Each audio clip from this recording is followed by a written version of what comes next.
See, there are at least 5-6 plants basically coming up for treating of different garbages, taking care of industrial garbage is there, then other things are there. Then there is this debris and all those things. So new 5-6 plant development. 5-6 plant some things are in pipeline also. Identified places are there. Place has been identified. Some works Already started. Biomedical आणि असतले थोडे. Biomedical असतले.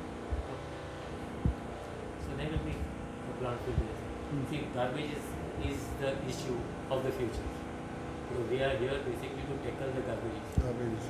तुमचे target किती असतले? Our target should be we should have GOA garbage Free.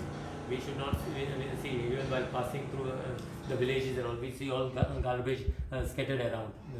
It is more basically in the cities and all. Cities.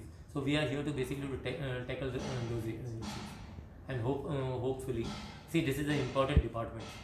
See, people may say waste management, but ultimately it is concerned with the health of the people and everything to do with the daily life of the people. And we are here to see that we will work at people's satisfaction.